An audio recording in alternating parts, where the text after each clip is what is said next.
Next നമ്മൾ പഠിക്കാൻ പോകുന്നത് പേഷ്യൻ്റ് സേഫ്റ്റി ഡിവൈസ് ആണ്.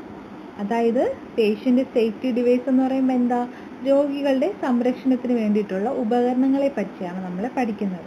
നമുക്കറിയാം റെസ്ട്രെയിൻസ് എന്ന് വെച്ചാൽ എന്തായിരിക്കും, നിയന്ത്രിക്കുക എന്നൊക്കെ നമുക്ക് പറയാം അല്ലേ, നിയന്ത്രിക്കുക എന്നൊക്കെ പറയാം. അതായത് any device, material or manual method that restrict a patient freedom of movement or access to their own body. അതായത് നമ്മുടെ ചലനങ്ങൾ തടസ്സപ്പെടുത്താൻ ഉപയോഗിക്കുന്ന മാർഗത്തിനെയാണ് ഈ പറയുന്ന റെസ്ട്രെയിൻസ് എന്ന് പറയുന്നത്. ഇപ്പോൾ നമ്മുടെ പേഷ്യൻസ് ഇപ്പം വയലൻ്റ് ഒക്കെ ആവുന്നുണ്ടെങ്കിൽ നമ്മൾ അതിനെ എങ്ങനെ മറികടക്കും?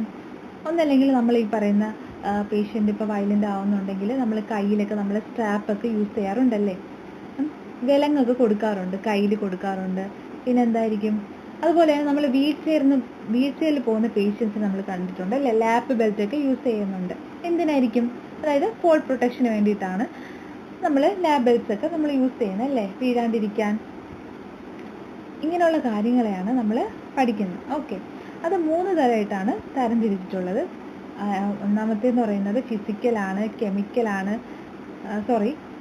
കെമിക്കൽ, എൻവയോൺമെൻറ്റ് എന്നീ 3 തരത്തിലാണ്. ഫിസിക്കൽ റെസ്ട്രെയിൻസ് എന്ന് പറയുമ്പോൾ നമുക്ക് എക്സാമ്പിൾ നമ്മുടെ സ്ട്രാപ്പ് ആയിക്കോട്ടെ, കാലുകളിൽ വിലങ്ങുകൾ കൊടുക്കുക, റിസ്റ്റിൽ കൊടുക്കുക, ഇതിനെയൊക്കെ നമുക്ക് ഫിസിക്കൽ റെസ്ട്രെയിൻസിൽ നമ്മൾ പറയാം, എക്സാമ്പിളായിട്ട് പറയാം. കെമിക്കൽ ആണെങ്കിൽ എന്തായിരിക്കും, മെഡിസിൻസ് അല്ലെങ്കിൽ medications used to calm a individual behaviour. ഇപ്പോൾ പേഷ്യൻസ് ഒക്കെ വയലൻ്റ് ആവാറുണ്ടെങ്കിൽ പേഷ്യൻറ്റിനെ കാമാക്കാൻ വേണ്ടി നമ്മൾ എന്ത് ചെയ്യും, മെഡിസിൻസ് കൊടുത്ത് കാമാക്കാറുണ്ട്. അതുപോലെ നമ്മളിപ്പോൾ വയലൻ്റ് ആവുന്ന പേഷ്യൻസിനെയൊക്കെ നമ്മൾ എന്ത് ചെയ്യും, മരുന്നൊക്കെ കൊടുക്കുമ്പം ഇരുന്നില്ല എന്നുണ്ടെങ്കിൽ നമ്മൾ എന്ത് ചെയ്യും, ഈ പറയുന്ന സ്ട്രാപ്പൊക്കെ ഉപയോഗിച്ച് നമ്മൾ പേഷ്യൻറ്റിനെ നമ്മൾ കാമാക്കാറുണ്ട് അല്ലേ, മരുന്നുകൾ അഡ്മിനിസ്ട്രേറ്റ് ചെയ്യാറുണ്ട്. പിന്നെ മൂന്നാമത്തെ തേർഡ് റെസ്ട്രെയിൻസ് എന്ന് പറയുന്നത് എൻവയോൺമെൻ്റ് ആണ്. എൻവയോൺമെൻ്റ് എന്ന് പറയുമ്പോൾ നമ്മൾ വീൽ ചെയർ, ഗ്രേ ബാർസ് എന്ന് പറയുമ്പോൾ എന്തായിരിക്കും, ഹോസ്പിറ്റലിലൊക്കെ നമ്മൾ വീഴാൻ പോകുമ്പോഴേ ഈ പറയുന്ന ഗ്രേ ബാറൊക്കെ നമുക്ക് പിടിച്ച് താങ്ങായിട്ട് നിൽക്കാൻ വേണ്ടി നമ്മൾ യൂസ് ചെയ്യാറുണ്ട്.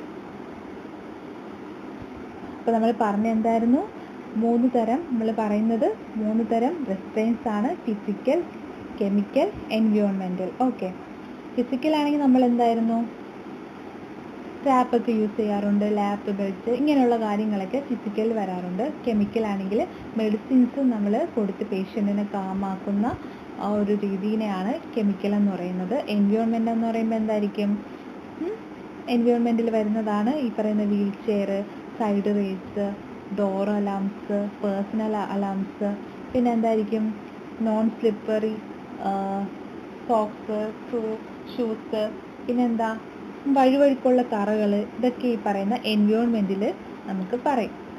അപ്പോൾ 3 തരമാണ് നമ്മൾ പറഞ്ഞത്. ഓക്കെ, അപ്പോൾ എന്തായിരിക്കും ഇവിടെ GDA റെസ്പോൺസിബിലിറ്റി വരുന്നത്? റെസ്ട്രെയിൻസിൽ GDA റെസ്പോൺസിബിലിറ്റി എന്ന് പറയുന്നത് അസിസ്റ്റിംഗ് ഇൻ ആപ്ലിക്കേഷൻ, നമ്മൾ അസിസ്റ്റ് ചെയ്യുക. പിന്നെ എന്തായിരിക്കും, മോണിറ്ററിങ് ആൻഡ് ഒബ്സർവേഷൻ, എല്ലാ കാര്യങ്ങളും നിരീക്ഷിക്കുക. പിന്നെ എന്തായിരിക്കും, വൈറ്റൽ സൈൻസ് ഒക്കെ നമ്മൾ ചെക്ക് ചെയ്യുക. കൂടാതെ എന്തായിരിക്കും,